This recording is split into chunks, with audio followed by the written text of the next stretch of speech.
மாமனாரும் ரொம்ப கொடுமைப்படுத்துறாரு. குழந்தைய வச்சு வியாபாரம் பேசுறாங்க.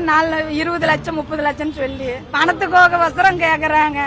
ஒரு நாளைக்கு வீட்டுக்கு 10 பேர் வருவாங்க. சமைச்சு போடணும், கை போடுவாங்க, வல்லெண்ண புடிச்சு அடிப்பாரு. மாமனார் ஒரு பக்கம் வருவாங்க. அவர்கிட்ட போலன்னு இதெல்லாம் அடியெல்லாம் பட்டுது. மண்டியில எல்லாம் ரொம்ப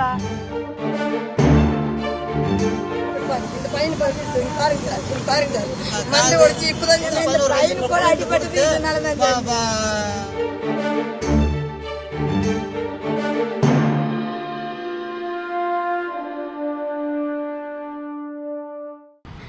மாமனாரும் ரொம்ப கொடுமைப்படுத்துறாரு.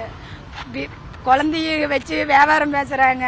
ஓமில் எடுத்து போட்டு பாக்கிறதுக்கு பண்ணாலும் விட மாட்டேங்கிறாங்க. அங்கேயும் பணத்தை வாங்கிட்டு விடக்கூடாதுன்னு சொல்லிவிட்டாங்க. அதை எல்லாமே கட் பண்ணிட்டாங்க.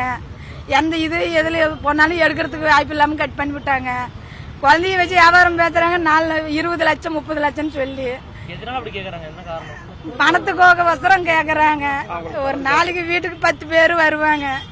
மிச்சமானாலும் கம்மியாவது அவங்க வருவாங்க. சமைச்சு போடணும், கை போடுவாங்க, வல்லெண்ண புடிச்சு அடிப்பாரு.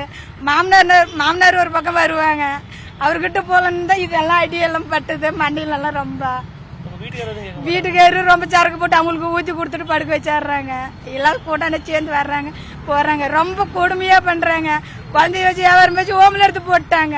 அந்த குழந்தைய பார்க்க போனாலும் விட மாட்டேங்கிறாங்க. அங்கேயும் பணத்தை வாங்கிட்டு எங்க குழந்தைங்களும் வேணும். எனக்கு 2 குழந்தைங்க ஓமில் இருக்கிற குழந்தைங்க எனக்கு வேணும். ரொம்ப அசிங்கமா திட்டுறாங்க, பேசுறாங்க. யாருனாச்சும் வாங்கி இது மாதிரி மனு கொடுக்கலான்னு சொன்னாலும் வர மாட்டேங்கிறாங்க. அவங்களையும் பேசிடுறாங்க. கொடுத்தேன் தாரமங்கல இதுல கொடுத்தேன். அங்கேயும் எந்த நடவையும் எடுக்கல. அதனால இங்க வந்திருக்கிறோம். 2-3 வாட்டி அங்க கொடுத்துருக்குறோம். நேரா போய் இந்த குழந்தைய சாவடிக்கு சொல்லி அங்க சொல்லிதான் இங்க இந்த குழந்தைய வாங்கி கொடுத்தது. 11 வயசு.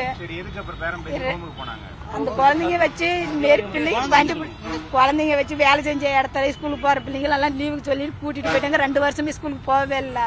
வேலை செஞ்சு பிள்ளைங்க வந்தாங்களா அது மாரி இது மாரின்னு சொல்லி கை பிடிச்சி இழுத்து என்னன்னு தகவலும் தெரியல. எனக்கு யாரும் சொல்லவே இல்லை. வீட்டுக்காரும் சொல்லல, மாமனாரும் சொல்லல, யாரும் இதுன்னு சொல்லல. செல்லுக்கு ரெக்கார்டு வந்தது, எல்லாம் பேசணும் இதெல்லாம் வந்தது. அதை வச்சு சரி எங்க இருக்கிறாங்கன்னு சொல்லி நான் பிள்ளைங்க கூட்டி போறேன்னு சொல்லத்துக்கு ஓமில் எடுத்து போட்டாங்க பிள்ளைங்க. வீட்டுக்காரே தான் போட்டது. வீட்டுக்காரர் மாமனார் மாமியார் 3 பேரும் போட்டது. சரி அந்த குழந்தைகிட்ட பேசல என்ன நடந்துச்சுன்னு கேட்கலாம் பண்ணாலும் எந்த அத்தாச்சி இல்லாம போக கூடாதுன்னு சொல்லிவிட்டாங்க. அங்கேயும் போறது ஓமில போட்டுங்க. ஆதார் கார்டு எடுத்தாங்க, பேன் கார்டு எடுத்தாங்க அப்படின்னாங்க. அந்த குழந்தைங்க எனக்கு வேணும். 2 குழந்தைங்க வேணும். அந்த ஓமில இருக்கிற பிள்ளைங்க 2 பேரும் எனக்கு வேணும். செய்திகளை உடனுக்குடன் தெரிந்து கொள்ள உடனே சப்ஸ்கிரைப் பண்ணுங்க.